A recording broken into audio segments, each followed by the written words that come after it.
সার্বিয়ার এক সুন্দরী তরুণী, নাম মারিয়া আব্রামোভিচ, ১৯৭৪ সালে এক ভয়ঙ্কর সত্যের মুখোমুখি দাঁড় করিয়েছিল পৃথিবীকে একটি এক্সপেরিমেন্টের মাধ্যমে। ওই এক্সপেরিমেন্টের নাম ছিল রিদম জিরো।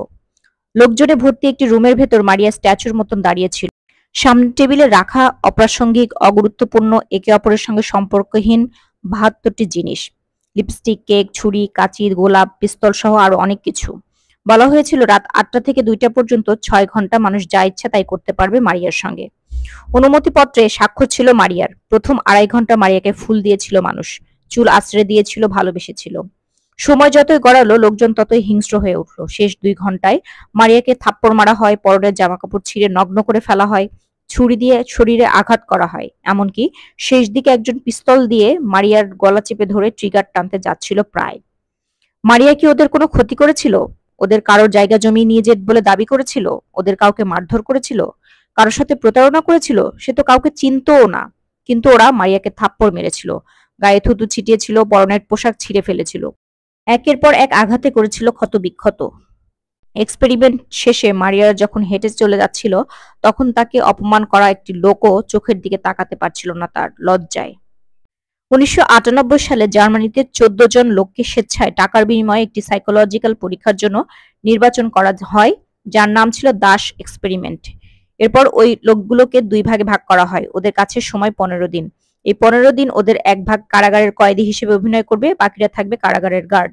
সবার অজান্তে সিসিটিভি ক্যামেরার মাধ্যমে পরিস্থিতি মনিটর করা হবে। শর্ত ছিল কোনো গার্ড কোনো কয়েদিকে শারীরিকভাবে আঘাত করতে পারবে না, অর্থাৎ কোনো রকম ভায়োলেন্স অ্যালাউড না। প্রথম সবকিছু ঠিকঠাক থাকলেও ২ দিন পার হওয়ার আগেই গার্ডরা কয়েদিদের উপর ক্ষমতা প্রয়োগ করা শুরু করে। শেষ দিকে তো পুরো এক্সপেরিমেন্টেরই ১২টা বেজে যায়। লক্ষ্য করুন, ওরা জানে ওরা কেউই আসল গার্ড নয়। যারা কারাগারে বন্দী তারাও সত্যিকারের কয়েদি নয়। ওদের শুধু অভিনয় করতে বলা হয়েছে কয়েকটা দিনের জন্য। অথচ ৭২ ঘন্টা পার হওয়ার আগেই শুধুমাত্র বন্দীদের উপর নিজেদের ক্ষমতা জাহির করার জন্য ওরা কারাগারের লাইট অফ করে, গ্যাস ছেড়ে, কয়েদিদের জামাকাপড় খুলে উলঙ্গ করে শোয়ার একমাত্র বিছানাটাও বের করে নেয়, যাতে কেউ ঘুমাতে না পারে। শুধু তাই নয়, সময় গড়ানোর সাথে সাথে গার্ডের দল কয়েদিদের হাত পা বেঁধে নির্যাতন করে, তাদের মুখের উপর প্রস্রাব করে, এক নারী কয়েদিকে ধর্ষণের চেষ্টা করে এবং এমনকি একজনকে মেরে ফেলেছিল প্রায়। মানুষের মনস্তত্ত্ব সম্পর্কে একটু পড়াশোনা করলে আপনি জানতে পারবেন, মানুষ অন্যকে ঘৃণা করে, অপছন্দ করে, হত্যা করে নানা কারণে। ওর বুদ্ধি বেশি, আমার কম কেন? ওর টাকা বেশি, আমার কম কেন? ওর সম্মান বেশি, আমার কম কেন?